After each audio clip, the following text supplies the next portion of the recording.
right, hello wine drinking people, we're back. It's Thursday, August 19th. That's right, folks, the month of August almost over with. And we got a few events coming up next week. Everything this week is pretty much sold out or over with by the time you get this email, or cooking class tonight at Cafe Max. But 4 events next week, and we've got room at each and every one of them. Check them out on our website or on the side of this email. We got everything on the calendar on the sidebar there.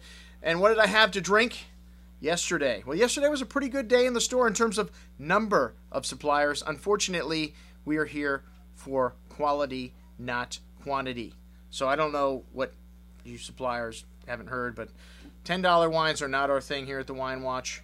We seem to get a lot of $10 wines yesterday. And some of the stuff was good, but it's not the reason I get out of bed in the morning. And as I mentioned before, it takes too long for the money to pile up with the $10 wines. So, enough said. All right, Francis was our first supplier in the store yesterday from Nobel Wines. We've seen a lot of Francis lately. I don't know what's going on. Maybe his boss was giving him a little bit of a hard time about not being mentioned enough on our What I Drank Yesterday portion of the show. But some good stuff yesterday, including this little gem from Bordeaux. 2005 vintage L'Abbaye de Saint-Femme, and this is some of the leftovers from the Leseg property in Saint-Emilion. Pierre Salon, the winemaker for Verite, a gentleman from Bordeaux that Jess Jackson hired to come over and make a Bordeaux-style blend. Now he also makes another wine in Bordeaux, and this is his entry-level cuvee that they make. An excellent little wine. Unfortunately, when we got our order today, so I ordered this one right on the spot. It was so cheap. It was 2006 vintage. Well, we'll be trying that tonight and let you know how that is and whether we're going to keep it. But at $9.75, man, what a great little value. You could cook with this wine. You could bathe in it, whatever. And a really nice little bottle of entry-level Bordeaux. We'll let you know what the 2006 is like. The 05 was very nice. Then a little Chateau Vigneault, which is the second wine of Leseg. And they changed the label on this wine, but the wine's still good. Usually in Bordeaux, they don't change the labels very often, but when you got a California guy that owns it, I guess they feel like they need to change the labels every 2 or 3 years. But Jess, I like the old label better. Nice hint of barnyard, fresh earth in this wine, a little coffee, definitely typical Bordelais. Saint-Emilion knows some nice plum and cherry fruit to it.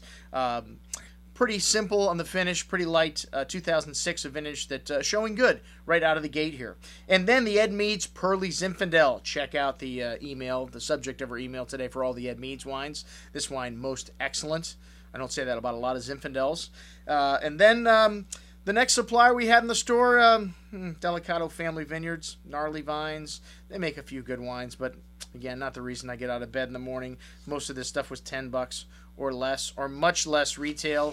And, if you want wines like that, just go to Total Wine. They have a selection of 3,000 wines that are under $10. So the Wine Watch, we have 1 or 2 wines that are $10, like this little Bordeaux or less, that are excellent little wines that you won't find in Total Wine. All right.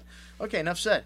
And next up, we had, let's see, we had a new supplier from Republic National that's some more good stuff under $10 a bottle. From Argentina. But you guys know how I feel about wines from Argentina. It's hard to find Bordeaux varietals that are really good for around $10 a bottle. I think Argentina and Chile really over-delivers in this category. So some really nice stuff here. We'll skip the whites and we'll get to the really good wines. The Salentine Malbec, which is going to be around $15 to $20. Really nice little wine from the Val de Uco. This is one of those regions. Hasn't yet been called a DO, but probably going to be, after Luján de Cuyo, be one of the next regions to be singled out, and from Mendoza. Some very good wines coming from here. Both the Malbec and the Cabernet Sauvignon, excellent. Check out the reviews on those. And then some really good stuff from Selected Brands, man. This is a distributor that is really starting to pick up some steam. I just heard from the grapevine they picked up Billicart Saman, one of my favorite champagne houses. Hopefully the price goes down. Hopefully that's what that means. They're going to bring it in direct. No more shattering from Billicart Saman here in South Florida. Sorry, Bill Belzer.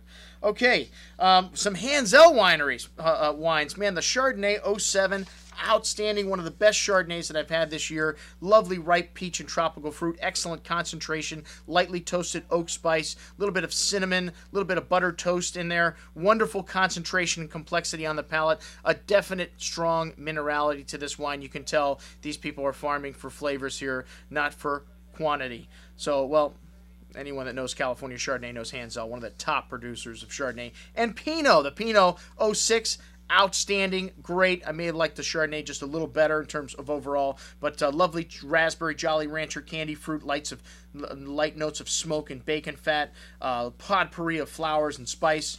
Next up, we had a H&D Villain. This is a winery, a joint venture between Aubert de Villain and the Hyde family, and making some fantastic Bordelais-style wines and some Chardonnays. We had the Belle Cousine, which is a Merlot blend. Very strong barnyard component to this wine, really strong earthy flavor to it. And you could mistake this wine for Bordeaux in a blind tasting, but a long finish leaves your tongue salivating for food. This is a wine that to me, very European style. These are the kind of wines I like, wines that are meant that just make you say, I need a steak, I need something to eat after you drink this wine. Next up, the exact opposite, our GhostBlock Cabernet Sauvignon from Oakville. Man, this is a bottle of wine, a meal in a glass. Just lovely red currant, black currant fruit. This is from the Rock Carn Vineyard, 100% certified organic fruit.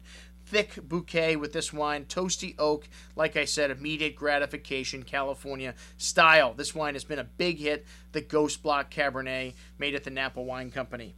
Signorello 06 was up next. The 05 was one of our top wines, and the 06 also an outstanding wine. This is a winery that is making some top-level stuff from Napa. This wine had a little more earthiness to it, pepperiness to it, but a lot of nice black fruit. Needs a little time, has a very dry finish right now, or, like I said, man, a steak or something to eat with it. Not quite as gratifying as the GhostBlock all by itself. And you know I'm going to have wine with dinner, and just got the 07 vintage of Ferrari Carano in. Sorry, this is the Ferrari Carano from Alexander Valley. The 06 was a big hit, and this is another luscious California Cabernet. A lot of black cherry liqueur-like fruit, really sweet tobacco, little dark chocolate spice, just luscious even all by itself.